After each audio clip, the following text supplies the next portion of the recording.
They are not regulated by the FDA. What that means is you could go in your backyard, cut your grass, grind that grass up, and put them into little tablets. You could put that into a bottle and you could sell it legally.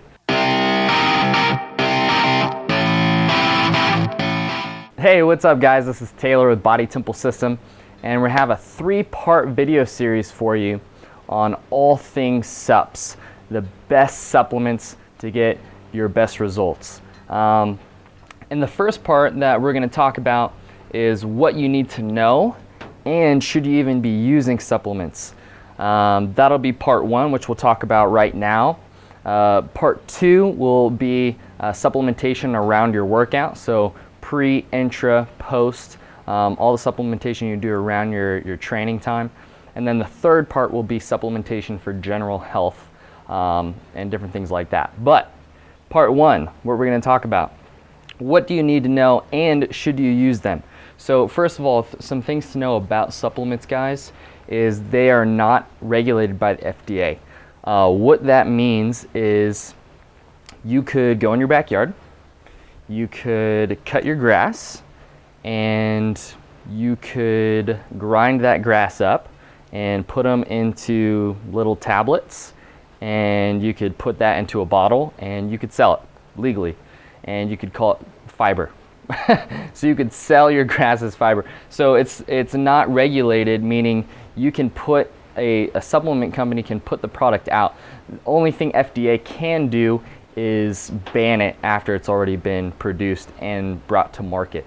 So just be careful about what you're getting into and what you're putting in your body with supplements, because they're not heavily regulated by the FDA. Also, studies. As you've maybe heard me talk about before, or you've heard it before, studies are not definitive truth. There's a lot of ways to guide and direct a research study to make it say what you want it to say.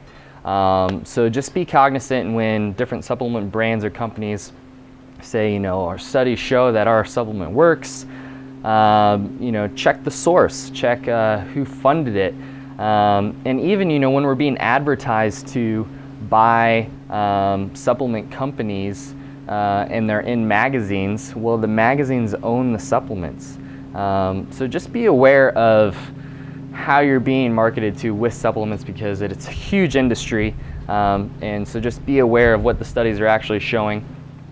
So and then lastly, quality. It kind of comes back to these not being heavily regulated. Really know your what you're looking at in terms of the ingredients, what you're putting in your body, and I hope the video series that I'm going to be doing and explaining supplements that work and what to look for and how to supplement and dose, that it helps. But you do need to still do your due diligence when deciding to take different supplements. Now, should you use them? What I mainly wanted to talk about here is understanding your training age. What I mean is research and literature that I've read is pretty definitive that comparing just food and training to food, training, and supplementation, that supplementation group does get better results.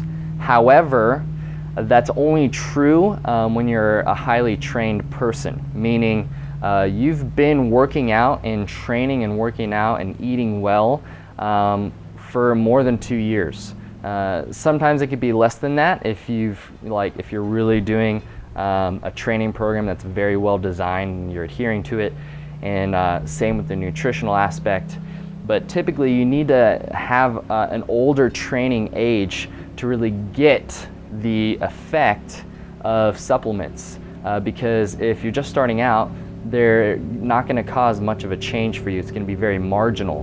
The main thing, if you're just starting out, is training properly and eating properly, and have that be your focus. So supplementation really only brings the extra edge when you literally need it.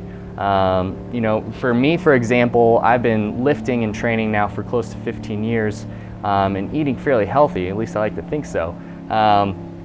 Doesn't happen all the time, but healthy, 90 to 95% of the time.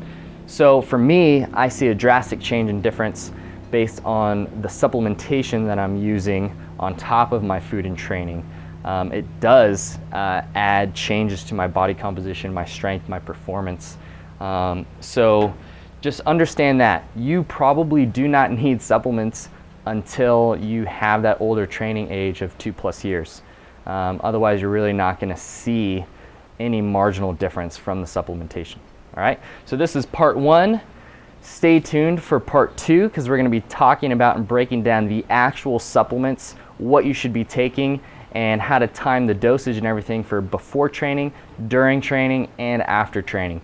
So this is Taylor with Body Temple System, and I hope you enjoyed this first part to our supplement video series.